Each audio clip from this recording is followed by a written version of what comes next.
istaymanki daydib kelgan yov, gulzorimni yakson etmasin, jangda o'lay mayli xalqimning, bir umrlik erki ketmasin.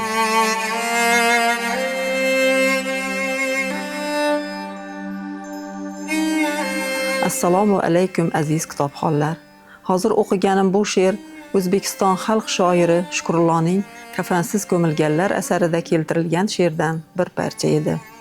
Kafansiz ko'milganlar asari yozuvchining hayotidan olingan avtobiografik asar bo'lib, 1951-yilda yozila boshlangan. 1989-yilda yakuniga yetkazilgan va dastlab 1991-yil O'zbekiston mustaqillikka erishgach Adabiyot va san'at nashriyotida chop etilgan. Kafansiz ko'milganlar, tan olish kerak, Shukrullo juda ta'sirli nom topgan asariga. Avtobiografik asarning qiymati ham shunda. Darvoqe, kitob tili juda sodda, yozuvchi ortiqcha jilo qo'shmasdan, shunchaki kundaligida qanday erkin yozsa, shunday yozgan. Asarni o'qir ekansiz, adibning, o'sha davr ziyolilarining boshidan kechirgan qiyinchiliklari, azob-uqubatlarini ko'z oldingizga keltirar ekansiz, yana bir karra og'ir azobga ro'baro bo'lasiz.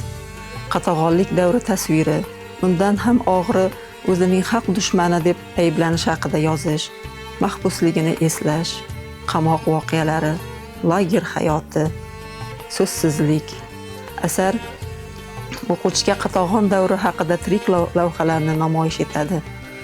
Shukrullo ham qatag'onlik davrining ikkinchi to'lqini jabrini chekkan, Sibirga padarg'a etilgan, lagerlarda og'ir azob-uqubatlarni o'z boshidan kechirgan o'zbek ijodkorlaridan biri edi.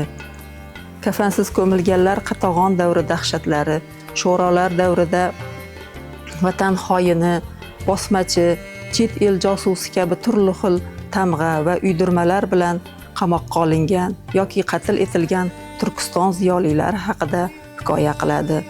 Asar NKVDning qirg'in mashinasi hatto urush davrida ham to'xtamaganligi, o'zbek xalqi Ikkinchi jahon urushida ham joni, ham moli bilan fidoyilik ko'rsatishiga qaramasdan 1950-yilga kelib, uning bir qator ziyoli farzandlari Rossiyaning eng chekka va sovuq o'lkalariga surgun etiladi. Adib surgunga ketar chog'larini shunday yozadi: Men nuri diydalarim, bola chaqalarim, suyukli yorim, mushfuqu mushtipar opamdangina emas, yoshlik xotiralarim, quvonchlarim, ona yurtim bilan qayta ko'rish nasib etadimi, yo'qmi?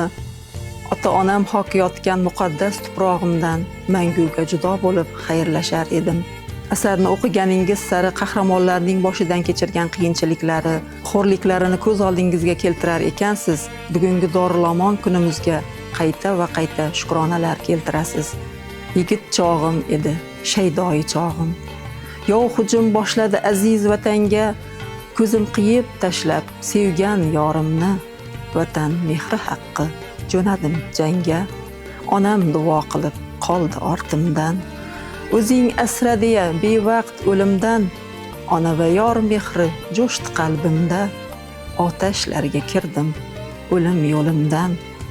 Ming bor to'sib chiqdi, bilmadim qo'rquv, vusol zavqi bilan kurashdim dadil, e'tiqod o'limni yenga oldi-yu, g'olib bo'lib qaytdim 45-yil. Onamning shodligin yo'q edi cheki, o'lsam ham yo'q derdi endi armonim, bu quvonchi uzoq bormadi lekin, dahshat, qo'rquv bilan hovuchlab jonin, ko'z yosh to'kib yana qoldi ortimda.